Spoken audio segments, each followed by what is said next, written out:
It's time for Best Picture. I have no idea what's going to win it. And the Oscar goes to... This is the winds of change of Hollywood. I really hope they haven't done a La La Land thing now and then they reveal it. It's going to be something else.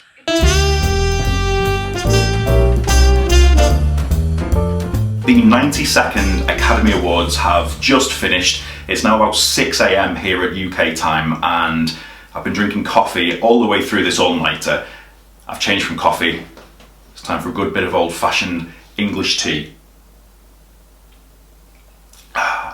What an interesting Oscars this was. There's been some interesting moments over the last couple of years, but this one in particular could be a game changer. Now, carrying on from last year, there was no host, which I thought worked really well. Didn't have a host who was slowing everything down and doing endless scene after scene, usually which fails, I tend to find. Now, we started off with Janelle Monáe came out and did an absolutely outstanding musical number to kick things off. Included Tom Hanks in the audience, and then she went on, had a load of dancers coming out, and she was pointing the microphone at people in the crowd, getting them to sing along. My favourite moment of which was when she pointed the microphone at Leo DiCaprio, and they clearly turned the mic down, because I'm not sure how good of a singer Leo actually is, but God bless him, he got involved anyway.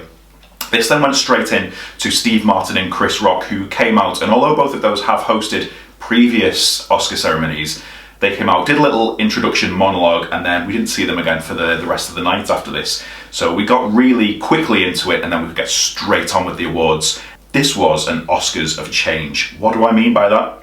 Well, stay tuned and we'll go through who won what, whether it was deserved, whether it was unlucky, whether someone was snubbed.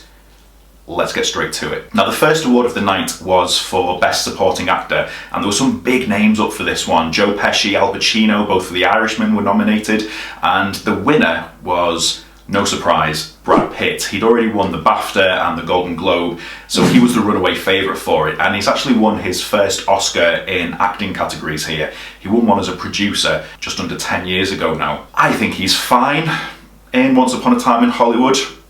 That's it. He does that Brad Pitt role that seems to appear in a lot of his films lately. It's the same sort of performance you've seen in the Ocean's trilogy. Is it one of Brad Pitt's best performances? No. Is Once Upon a Time in Hollywood one of his best films? No. But he's enjoyable and he's very good and he's safe. So I think this is more of a career Oscar than it is for this actual film. It would have been fantastic to have seen Joe Pesci get up on stage and win something, or even whoopah, Al Pacino. But unfortunately not. So Brad Pitt, yeah. We then went from a justified winner, I guess, to the first robbery, the first mugging of the night in the second award to be given out. And this was for Best Animated Feature. Now, the winner of this was Toy Story 4. Toy Story 4, I think, is a fine film, and that's it. I don't think it's anywhere near as good as the previous three. However, it beat Missing Link, which I think is a far superior film, and also Klaus as well. Now, Klaus had won a couple of the previous awards at other ceremonies going on, and I was unsure whether it would win this one, with it being Netflix funded, because I know there's still a little bit of prejudice towards Netflix films, and I was right, it didn't win. Definitely this or Missing Link should have won. Missing Link I was supporting and wanted to win, although I didn't think it would. Missing Link was directed by Chris Butler, who is from Liverpool, which is obviously where we're based here at Real Tours, so we really wanted a local lad to go and bring it home, but unfortunately not. If you haven't seen Missing Link though, I'm just going to talk about this rather than Toy Story 4. Not only is it a better film, but you could show that to people of all ages, kids or adults, and it's really great and didn't get the audience it deserved, so go and check out Missing Link. Best Original Screenplay. Now, I was convinced that Quentin Tarantino was going to win this for Once Upon a Time in Hollywood. Now, I'm sure if you follow me on social media or if you've seen previous videos and things, you will know that I am not a fan of Once Upon a Time in Hollywood. I think there's a good movie in there if you lose about an hour and a half of it, but yeah, and I was convinced he was going to win this, which would have given Tarantino his third Oscar in this category, which would have made him the joint leader of all time alongside Woody Allen for this award. However, the winner, and I'm very, very happy with this, was Bong Joon-ho for Parasite. It was his first award of the night, and he got up on stage and you could just see the delight in him. He was made up to be accepted by the Academy. I think he may have just thought he was just there. They were giving them sort of a nomination for the sake of it almost, and he was just going to pick up Best International Feature. But the fact that he won this, as he did with the BAFTA as well last week, it was fantastic. Now, I was always a big supporter of Marriage Story as well, which I thought was a fantastic original script, and I would have been happy for either Marriage Story or Parasite to have won. But the fact it was Parasite will come into play a little bit later on, but well worth watching if you haven't seen Parasite, and a definite worthy winner. Now, this award was followed by Best Adapted Screenplay, and again there was a couple of big hitters in there. We had the script for The Irishman was nominated, but the winner was the same as the BAFTAs as well, and it was Taika Waititi for Jojo Rabbit. Now, I was speaking about Jojo Rabbit earlier on. I only actually watched it the day of the Oscars for the first time, and I think it's fine. I don't particularly love it compared to some of Taika Waititi's other works like Hunt for the Wilder People or Boy or What We Do in the Shadows, but it's a real solid script. There's a lot of fun to be had with it. I think tonally it shifts up and down a little bit too much, but there's something just about Taika Waititi that is just so lovable, and he's such a nice person. It's also good as well that New Zealand gets some recognition as a filmmaking nation outside of Lord of the Rings as well, because I think if you mention cinema in New Zealand, it's automatically Lord of the Rings and Tolkien and Hobbit that you go to. However,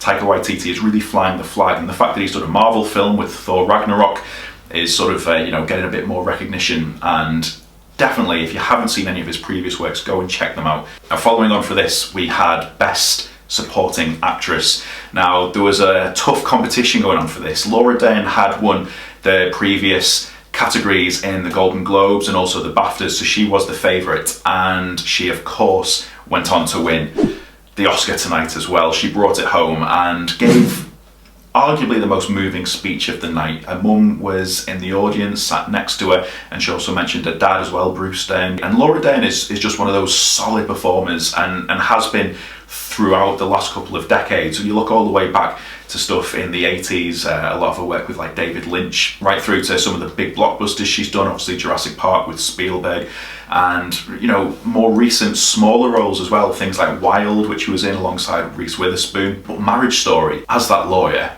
she is sublime, and the acting talent in that film is incredible. Obviously I think Adam Driver is outstanding in that film, as is Scarlett Johansson as well. But when I watched it, I couldn't wait to see more scenes with Laura Dern.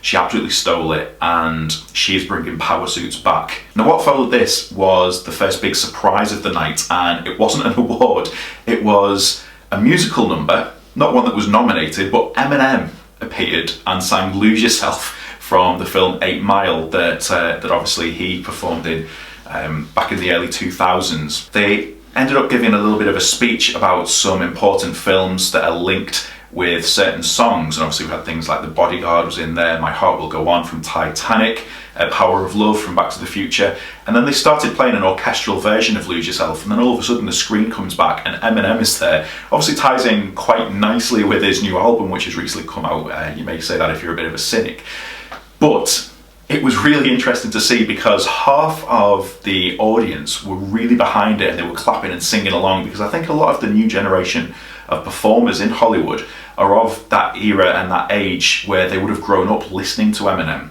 and the rest of the audience are the older heads that they probably didn't understand who or what an Eminem was. And what was really funny is there was a cutaway to Scorsese, who looked like he was enjoying Eminem's performance almost as much as he enjoys Marvel films. He was struggling to keep his eyes open, I'm not gonna lie. Next up, of course though, was cinematography. Roger Deakins was the favourite for this, and he went on to win it, and hands down deserved it, because his camera work in 1917 is unbelievable. If you've seen 1917, you'll remember there's one particular scene at night as flares are going off and you see the illumination of the sky where George McKay's character's walking around, and that is one of the most beautiful things I've seen in cinema of the last 10 years.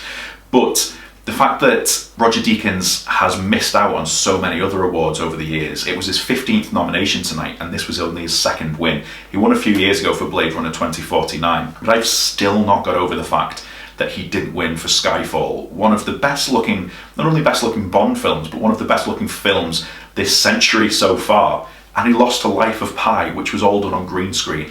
Still not got my head around that. Next up was Best Visual Effects. Now, usually this award goes to some real big hitters in terms of blockbusters. So you had things like Avengers Endgame was nominated, Star Wars The Rise of Skywalker was nominated, but the award for this one went to 1917. And if you've seen 1917, you'll know the effects in this are unbelievable. Some of the camera movements they do, the way they manage to seamlessly make everything fit together as it's one shot. Now, I've watched this film and I was trying to piece together where the cuts may have been, and from what I've read afterwards and seen clips of where some of the cuts are, it is just seamless. It's unbelievable. The particular scene as well, which always stands out, is the one with the aeroplane. If you've seen the film, you'll remember. Boggles my mind. But it was interesting that Marvel didn't win a single Oscar this year then, because this was the main category that they would have been banking on winning. Now, the next award was International Feature Film. Now, there was a lot of talk about this round about this point, because 1917 hadn't been winning as much as what it had been predicted. Some people on Twitter, as we were going through live tweeting, and even myself as well, were thinking this should have been Parasite wrapped up, and you would have thought if they won this, then it would have been plain sailing for 1917 to go ahead and win Best Picture later on. However, I was starting to think at this point, as a few others were as well, if Pain and Glory were to win, then there was a slim chance that Parasite might have just sneaked up around the outside and ended up taking home Best Picture. Now, a lot of people didn't think this would actually happen, and then less people even thought so as well, because when Parasite went ahead and won, I think myself included thought, if they've won this, they're not going to win both as well. Bong Joon-ho got up on stage, and every time he got up on stage, I just wanted to see more and more of him, because his speeches, he was like a giddy school child. Every time he got up, he just couldn't believe that he was on the biggest stage in cinema taking home all of these awards. If you haven't seen Parasite, make it your cinematic priority. Now, next up, we went on to Best Original Score, and this was another first as well. It was the first time that this award had been won by anyone from Iceland, and it was Hildur Guðnadóttir for her stunning work on Joker. Now, the part of the score that the orchestra played as she went on stage to accept her award was the section of Joker where Arthur Fleck has just left the subway, and he locks himself in the bathroom, and we see him dance for the first time in that sort of slow motion style as he's arching his feet in his back and pulling his arms up like a ballerina pose almost. That in particular is one of the most powerful pieces of that entire film, and the cellos in that as well are just so haunting. It's almost like, and I say this lightly, if Hans Zimmer had a soul. I know that can be a bit of a statement because Hans Zimmer has done some fantastic work, but he does seem a little bit just one long continuous note of dread in the last couple of years. Another biggie was to follow this one, and it was Best Director. Now, Best Director was all wrapped up. It was going to be Sam Mendes, or was it? He didn't win. I had this dread that it was going to be Tarantino, and they were going to give it to him almost as a career Oscar because he didn't win for Pulp Fiction, which he probably should have done, but no. He actually went to Bong Joon-ho. He got up on stage. It was another award for him. It was his third award. And again, he went up on stage and thanked Martin Scorsese, who was just sat in front of him, who was also nominated for The Irishman. He said that when he was in film school, he just spent his time watching Scorsese films and trying to make things personal, which is what he did. Scorsese then stood up and got a standing ovation. He then went on to thank Quentin Tarantino because Tarantino had given him a lot of support with Parasite and has obviously been talking in the press about how much he admires that film as well. And then Bong Joon-ho also went on to talk about Todd Phillips and Sam Mendes about the support that they've given him on the film festival circuit going around as well. I don't think people could quite believe that this had won. This is a big deal. We've got three big ones left, and it was Best Actor. Now, Joaquin Phoenix was the runaway lead favourite to bring this home, and of course this is the way it went. It's great that he was recognised as this. And there's been a lot of negative press about Joker, obviously. I'm sure we're all familiar with the stuff that was being brandished about there. People didn't want Joaquin Phoenix to win this, and some of their arguments for him not winning this was the fact that he's been better in other films and wasn't nominated or didn't win anything, things like The Master or Her. Now, I think this is an absolute garbage argument, because although I think that Joaquin Phoenix has been in better films, like the two I've just mentioned, that doesn't take away from how good he actually is in Joker. And again, a lot of people just are snobby about the fact that it's a comic book based film. Now, I'm not a massive comic book film fan, but the role of Arthur Fleck and the way that Joaquin Phoenix portrays him is just sublime. You know, the method acting that he went through, the fact that he lost all of that weight, and just everything he brings to that character is just so haunting. And that is I remember when I saw it, it stays with you for days afterwards as well. I saw it twice at the cinema. It's just come out on Blu-ray and DVD over here in the UK as well, and I will certainly be adding it to my collection. It's his performance which carries that whole film. There's other great performances in there as well, but it's a monumental piece of filmmaking based around Joaquin Phoenix, because easily one of the best pieces of acting that I've seen this decade. And this was then followed up by Best Actress in a Leading Role, and Renee Zellweger was the runaway favourite for this. She'd already won the Golden Globe and she'd already won the BAFTAs last week as well for this. I really wanted Saoirse Ronan to win it for Little Women, because Saoirse Ronan, in her short career so far, has done no wrong. She's been fantastic in everything. In particular, Brooklyn, I think, is the one film that I was disappointed that she didn't win anything for. And I really, really wanted her to win this, but I knew deep down that she probably wouldn't. And of course, it went to Renee Zellweger for her portrayal of Judy Garland in the film Judy, apt title there as well. Renee Zellweger went up on stage and she gave a speech. She talked and talked and talked. This was the biggest snooze fest of the entire award ceremony. If there was one skip to the end moment, it was this speech. This brings us on to the final award of the night for Best Picture. The winner, as you can see, I was very shocked and surprised, as we would have seen my reaction at the start of this video, but Parasite brought it home. Now, not only was it the first time a South Korean film had been nominated for Best Picture, this is the first time that a foreign film has ever won Best Picture at the Oscars, which is a monumental achievement. It's so exciting. It's opened the doors for foreign cinema worldwide now. Anyone will believe that they've got a chance. If they make a film that is worthy, it can be nominated and it can win. Parasite has done the unthinkable tonight.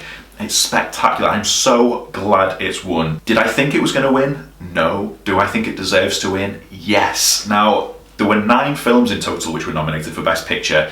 I have arranged them in what I think is the order from 9th up to 1st. Write in the comments below what your order would be. I was torn between 1917 and Parasite as to what I thought was the best one of them. I really, really wanted Marriage Story to get a bit more love as well, but I sort of knew, being a Netflix film, it wasn't going to. But this was such a surprise, and the cast, the producers, loads of the crew, Bong Joon-ho got back up on stage again, and you could just see people in the audience couldn't believe. There was a shot of Tom Hanks in the front row and he was just completely gobsmacked. He was in awe that this film had gone and done this fantastic achievement. People were on their feet clapping away, and I think it's a really exciting moment for cinema. This also made Parasite the biggest winner of the entire ceremony. It won 4 in total. Then 1917 won 3. So what I loved about this awards was the fact that there was no runaway winner. There wasn't one film that just cleaned up. It was sort of spread equally amongst all different films, which was really nice as well. Very excited to see what's going to happen next year. Is it going to follow suit, or is this just going to be more of a one-off thing?